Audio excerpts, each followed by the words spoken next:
ಆತ್ಮೀಯ ವಿದ್ಯಾರ್ಥಿಗಳೇ, ಭಾಷಾ ಮಂದಿರ ಯೂಟ್ಯೂಬ್ ಚಾನೆಲ್ಗೆ ಸ್ವಾಗತ. SSLC ಪರೀಕ್ಷಾ ವಿದ್ಯಾರ್ಥಿಗಳಿಗಾಗಿ ಅಂದ್ರೆ ಪ್ರಥಮ ಭಾಷಾ ಕನ್ನಡದ ವಿದ್ಯಾರ್ಥಿಗಳಿಗಾಗಿ ಇವತ್ತಿನ ವಿಡಿಯೋದಲ್ಲಿ ನಾನು ಯಾವ ರೀತಿಯಾಗಿ ಪ್ರಶ್ನೆ ಪತ್ರಿಕೆಗಳಿಗೆ ಉತ್ತರಿಸಲು ತೆಗೆದುಕೊಳ್ಬಹುದು ಸಮಯವನ್ನ, ಹೇಗೆ 3 ಗಂಟೆ 15 ನಿಮಿಷವನ್ನು ಹೇಗೆ ಯುಟಿಲೈಸ್ ಮಾಡ್ಕೋಬಹುದು ಅನ್ನೋದಕ್ಕೆ. ಯಾಕಂದ್ರೆ ವಿದ್ಯಾರ್ಥಿಗಳು ಗೊಂದಲದಲ್ಲಿರ್ತಾರೆ.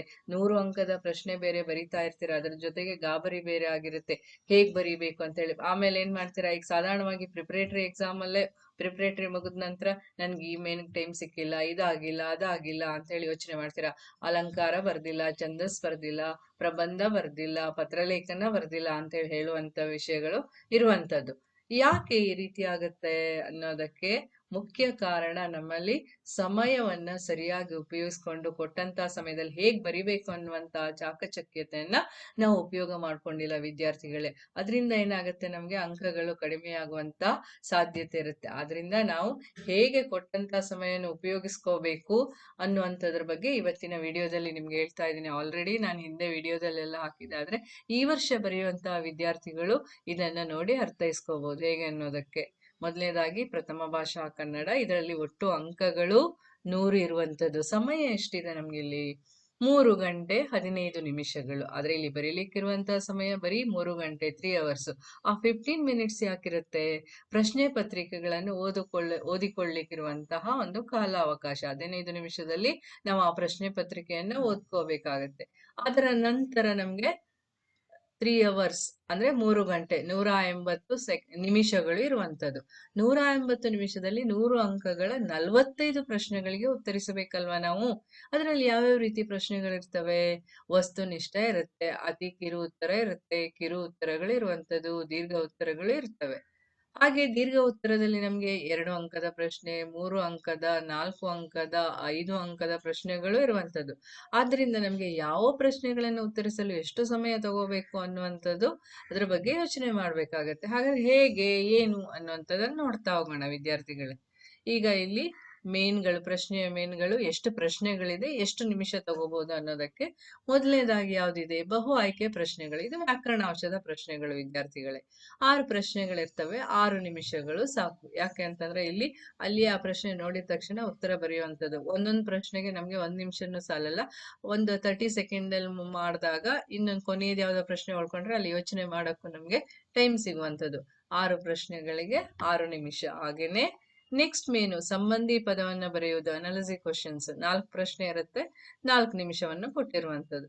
ಹಾಗೆ ಒಂದು ವಾಕ್ಯದಲ್ಲಿ ಉತ್ತರ ಬರೆಯುವಂಥದ್ದು 7 ಪ್ರಶ್ನೆ ಇರ್ತವೆ. ಇಲ್ಲಿ 10 ನಿಮಿಷ. ಯಾಕಂದ್ರೆ ಕೆಲವೊಂದು ಬರೀ 1 ವರ್ಡ್ ಆನ್ಸರ್ ತರ ಇರುತ್ತೆ, ಅಷ್ಟೇನ್ ದೊಡ್ಡದಿರಲ್ಲ. 1 or 2 ಆನ್ಸರ್ ಸ್ವಲ್ಪ ದೊಡ್ಡದಿರುತ್ತೆ. ಅಂದ್ರೆ ಪೂರ್ತಿ ಸೆಂಟೆನ್ಸ್ ತರ ಇರುತ್ತೆ ಸ್ವಲ್ಪ ಉತ್ತರಗಳು. ಅದ್ರಲ್ಲಿ 10 ನಿಮಿಷ ಸಾಕು, ಬರಿಬಹುದು. ಹಾಗೇನೆ 3-4 ವಾಕ್ಯದಲ್ಲಿ ಉತ್ತರಿಸ್ಲಿಕ್ಕೆ ನಮ್ಗೆ 10 ಪ್ರಶ್ನೆಗಳಿರ್ತವೆ, 25 ನಿಮಿಷಗಳಿರ್ತವೆ. 2 ನಿಮಿಷಕ್ಕೆ ಕೆಲವೊಂದು ತುಂಬಾ ಚಿಕ್ಕದಿದ್ರೆ 2 ನಿಮಿಷದಲ್ಲಿ ಬರ್ದು ಮುಗಿಸ್ಬೋದು. ಅಂದ್ರೆ ಆ ಸ್ಪೀಡ್ ಅನ್ನ ನಾವು ಇಟ್ಕೋಬೇಕಾಗತ್ತೆ ವಿದ್ಯಾರ್ಥಿಗಳೇ. ನಮ್ಗೆ 100ಕ್ಕೆ 100 ಅಂಕ ಬರ್ಬೇಕು ಅನ್ನುವಂತ ಯೋಚನೆ ಇರುವಂತ ವಿದ್ಯಾರ್ಥಿಗಳು ಈ ದಿಸೆಯಲ್ಲಿ ಪ್ರಯತ್ನವನ್ನ ಮಾಡ್ಬೇಕಾಗತ್ತೆ. ಫಾಸ್ಟ್ ಆಗಿ ಬರೆಯೋದನ್ನ ಕಲ್ತ್ಕೋಬೇಕು. ಅಯ್ಯೋ 10 ಪ್ರಶ್ನೆ 25 ನಿಮಿಷದಲ್ಲಿ ಹೇಗ್ ಬರೆಯಕ್ಕಾಗತ್ತೆ? ಈ 25 ನಿಮಿಷಗಳು 25 ಮಿನಿಟ್ಸ್ ಅಲ್ಲಿ ಅಂತ ಯೋಚನೆ ಮಾಡ್ತಾ ಕುತ್ಕೊಂಡ್ರೆ ಆಗಲ್ಲ. ನಾನ್ ಮಾಡ್ತೀನಿ, ನಾನು ಪ್ರಯತ್ನ ಮಾಡ್ತೀನಿ ಅನ್ನೋದು ನಮ್ಗೆ ಇರ್ಬೇಕಾಗತ್ತೆ. ಆವಾಗ ಏನಾಗತ್ತೆ, ನಮ್ಗೆ ಕೆಲಸವನ್ನ ಸಾಧಿಸ್ಲಿಕ್ಕೆ ಆಗತ್ತೆ. ಯಾವ್ದೋ ಆಗಲ್ಲ ಅನ್ನೋದಿಲ್ಲ, ನಾವು ಪ್ರಯತ್ನವನ್ನ ಮಾಡ್ಬೇಕು. ಪ್ರಯತ್ನ ಮಾಡಿದಾಗ ನಮಗೆ ಫಲ ಅನ್ನುವಂಥದ್ದು ಸಿಕ್ಕೇ ಸಿಗತ್ತೆ ವಿದ್ಯಾರ್ಥಿಗಳೇ. ಹಾಗೆ ಲೇಖಕರು ಮತ್ತು ಕವಿ ಪರಿಚಯದಲ್ಲಿ 2 ಪ್ರಶ್ನೆ ಇರುತ್ತೆ, 10 ನಿಮಿಷ, 5 ನಿಮಿಷ. ಛಂದಸ್ಸಿಗೆ ಒಂದೇ ಕ್ವಶನ್ 4 ನಿಮಿಷಗಳು. ಈಗ ಕಂದ ಪದ್ಯ ಎಲ್ಲ ಬಂದಾಗ ಬೇಗ ಆಗೋಗ್ಬಿಡತ್ತೆ ನಮ್ಗೆ.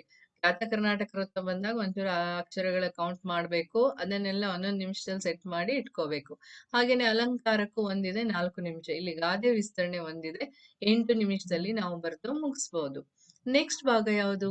ಸಂದರ್ಭದ ಸ್ವಾರಸ್ಯಗಳನ್ನು ಬರೆಯೋದು. ಇಲ್ಲಿ 6 ಪ್ರಶ್ನೆ ಇರುತ್ತೆ. ಇಲ್ಲಿ 30 ನಿಮಿಷಗಳನ್ನು ಕೊಟ್ಟಿರುವಂತದ್ದು. ಇದು ಸಹ ಸ್ವಲ್ಪ ಬೇಗ ಸ್ಪೀಡ್ ಆಗಿ ಬರಿಬೇಕು ವಿದ್ಯಾರ್ಥಿಗಳೇ. ಪದ್ಯ ಭಾಗ ಪೂರ್ಣಗೊಳಿಸುವುದು 1 ಪ್ರಶ್ನೆ ಇದೆ, 6 ನಿಮಿಷಗಳನ್ನು ತಗೋಬಹುದು.